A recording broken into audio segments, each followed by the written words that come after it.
à tous, donc aujourd'hui une petite vidéo puisque vous avez été plusieurs à me demander quel sport je faisais depuis que j'ai subi la sleeve. Donc pour un petit rappel, j'ai été slivée le 10 novembre 2016, je faisais à l'époque 110 kg et aujourd'hui j'ai perdu 47 kg, donc je fais 63 kg.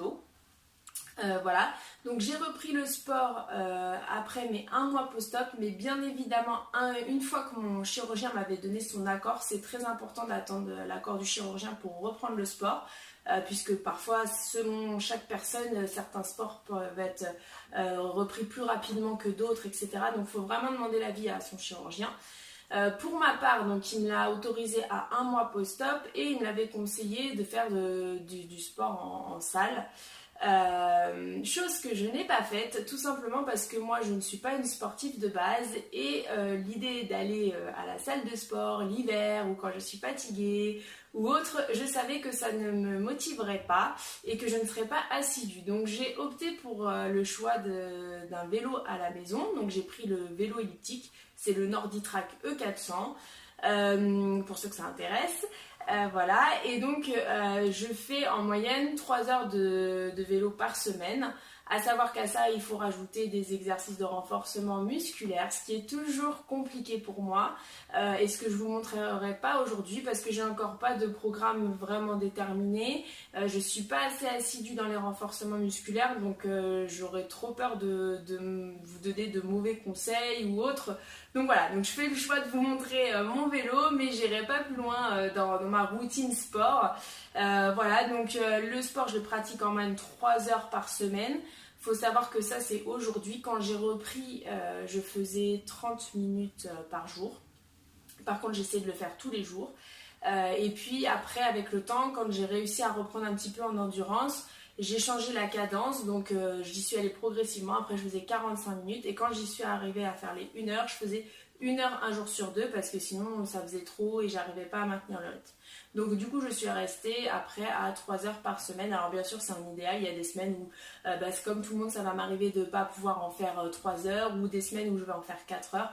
Voilà, ça dépend des semaines, mais j'essaye au moins de faire 2-3 heures par semaine pour maintenir une régularité parce que aujourd'hui, donc ça fait maintenant pratiquement 18 mois que je suis opérée.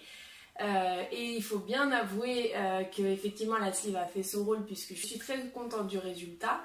Moi 47 kg. Maintenant effectivement pour maintenir ce poids là, aujourd'hui ce qui fonctionne vraiment c'est le sport et garder l'alimentation saine.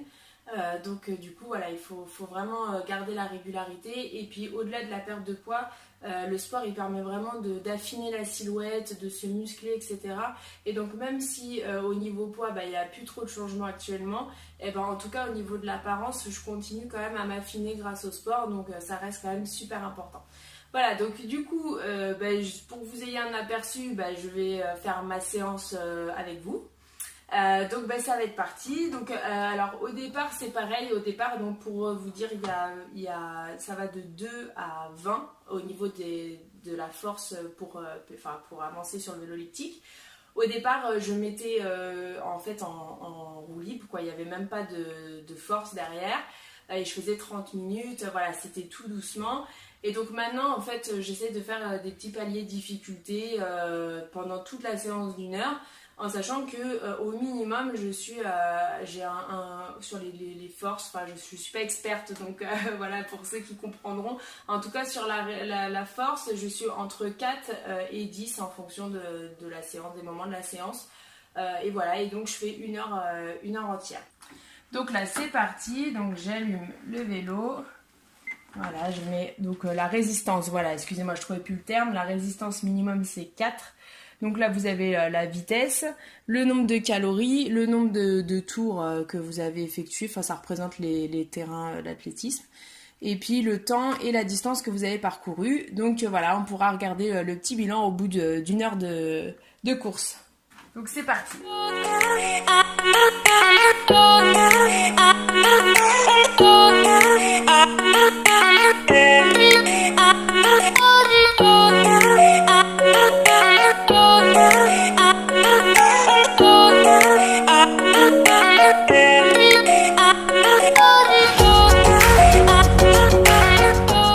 Voilà, donc là là, je suis sur la dernière ligne droite, il me reste 1 minute 30. Donc pour vous montrer un petit peu ce que ça représente, donc là je suis à la résistance numéro 8.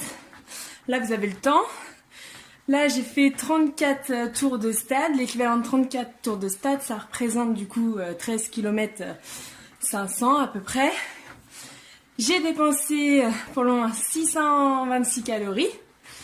Et la vitesse, vous voyez, bah, ça évolue tout le temps en fonction de la force à laquelle j'appuie. Donc voilà, mais en moyenne c'est dans les entre 60 et 70. Donc voilà, donc comme vous pouvez le voir, j'ai pas la même tête qu'au début de séance. J'essaye vraiment pendant les séances à chaque fois de me dépasser et de faire des vraies séances à laquelle à la fin je suis fatiguée et je sens que mon corps a bien travaillé parce que sinon, enfin après, en tout cas c'est comme ça que j'ai toujours fonctionné. Dès que je sentais que j'étais moins, eh ben, je cherchais soit à augmenter le temps ou soit la force pour que ce soit toujours efficace. Voilà. Donc ce que ça peut représenter et la tête que je peux avoir après 1 heure de sport pour vous montrer que c'est quand même de l'investissement. Et c'est aussi ce qui fait que c'est parfois difficile d'être régulière et de maintenir sa régularité. Donc voilà l'aperçu de la séance. Donc là j'ai fini. Ça vous donne peut-être une idée un peu plus précise de ce que ça représente. J'espère que ça encouragera ceux qui n'y sont pas encore ou qui comptent s'y mettre. Et surtout pour tous ceux qui sont sportifs, qui sont passés par là.